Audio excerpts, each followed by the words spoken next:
अब धीरे धीरे अंधभक्तों की भक्ति भी टूटने लगी है। मोदी भक्ति आप कह सकते हैं।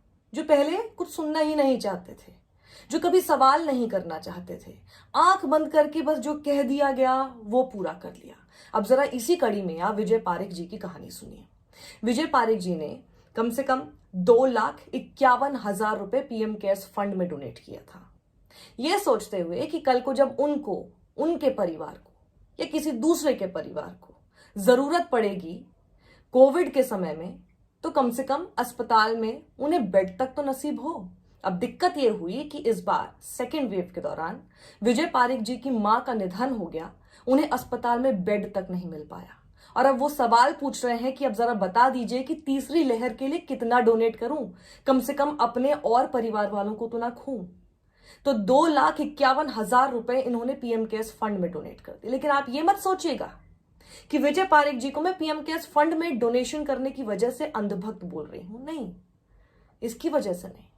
डोनेशन किया है, डोनेशन कोई भी करेगा, डोनेशन कोई भी कर सकता है, भारतीय कर सकते हैं, विदेशी लोग कर सकते हैं, जिसको भी लगे कि भारत में अस्पताल में कोविड के दौरान लोगों को परेशानी हो रही है या लोगों की मदद होनी चाहिए, वो कोई भी कर सकता है। लेकिन मैं इनके पिछले ट्वीट्स के आधार पर आपको बताती हूं कि आखिर मैं क्यों बोल रही हूं कि एक मोदी भक्त अब भक्त नहीं रहे। पिछले ट्वीट जरा इनके देखिए। विजय पारेख जी 17 नवंबर 2017 को क्या ट्वीट करते हैं? Moody's thumbs up to Modi, अच्छे दिन after 14 years. NaMo power at Rahul Gandhi has visited more temples in the last 20 days than during the last 20 years. यानी नरेंद्र मोदी की इतनी ज्यादा ताकत है कि जो पिछले 20 साल में राहुल गांधी इतने मंदिरों में नहीं गए, वो पिछले 20 दिन में जा रहे हैं। 12 नवंबर 2017 को ये ट्वीट करते हैं, UPA used to allocate 63,346 crore to Gujarat. Gujarat में जो यूपीए की सरकार है वो 63,346 करोड़ रुपए ही देती थी या एलोकेट करती थी। लेकिन देखिए नरेंद्र मोदी की सरकार ने, जब नरेंद्र मोदी पीएम बने तो उन्होंने 1,58,377 करोड़ रुपए दे दिए। People of Gujarat should ask this question to Rahul Gandhi. एक तो राहुल गांधी तब प्रधानमंत्री नहीं थे, ना वो अभी यूपीए के अध्यक्ष हैं, लेकिन कुछ ज्यादा ही प्रेम है राहुल गांधी से, ऐसा लगता है। अब जरा बताइए कि नरेंद्र मोदी के पीएम रहते हुए 1,58,377 करोड़ रुपए गुजरात को मिल भी गए, गुजरात की हालत देख लिया आपने? आपको अपने मां के लिए बेड तक नसीब नहीं हुआ। 8 नवंबर 2016 ये वो दिन है, वो तारीख है जब नोटबंदी हुई थी। इन्होंने लिखा tomorrow Americans will count votes and Indian notes, क्योंकि आपको याद होगा तब अमेरिका के चुनाव का रिजल्ट आना था, काउंटिंग होनी थी उसके अगले दिन। विजय पारेख लिखते हैं 8 नवंबर 2016 को ही, surgical strike on black money by Narendra Modi, Trump inspired by Modi. अब की बार ट्रंप सरकार 25 अक्टूबर 2016 को ये ट्वीट करते हैं। Ajit Doval speech, what we have missed due to Congress ruling by Doval sir, nightmare for Pakistan. और यूट्यूब का एक लिंक डाल रखा है 24 अक्टूबर 2016 का।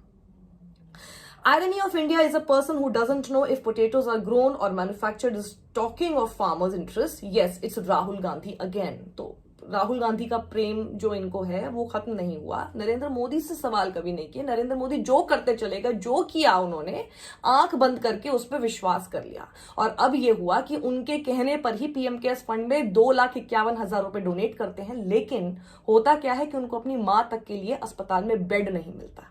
अभी भी बोल रहे हैं कि पीएम केयर्स फंड में मैं अभी भी डोनेट कर सकता हूं, लेकिन जरा बताइए कि कितना करूं ताकि मैं अपने अपनों को ना खो दूं। अब जरा एक और भक्त आप देख लीजिए, ट्विटर प्रोफाइल पर तो इन्होंने यही लिखा हुआ है कि ये डॉक्टर हैं। तब जरा देखिए, डॉक्टर नीलाक्षी जी।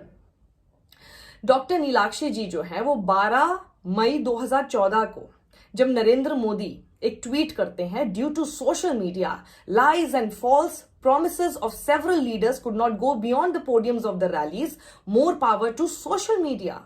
वो कह रहे हैं कि सोशल मीडिया की वजह से जब झूठ और जो झूठे वादे होते थे कई नेताओं के, वो अपनी रैली के पोडियम पर करने से आगे नहीं जा पाते थे, यानी कि उनके लाइज, उनके झूठ का पर्दाफाश नहीं हो पाता था, जो भी वो अपने रैली में पोडियम पे खड़े होकर बोल दिया करते थे।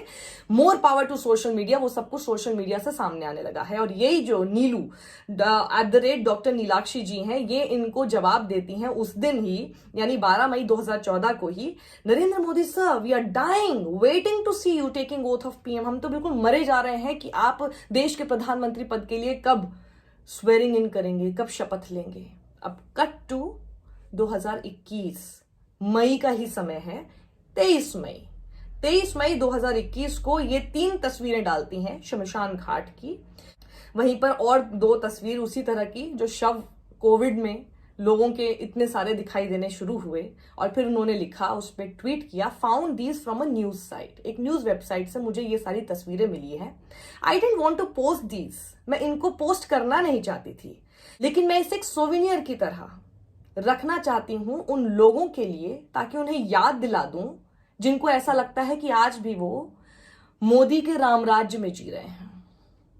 इसी तरह के बहुत केसेस आपको इस वक्त सोशल मीडिया पे मिल जाएंगे।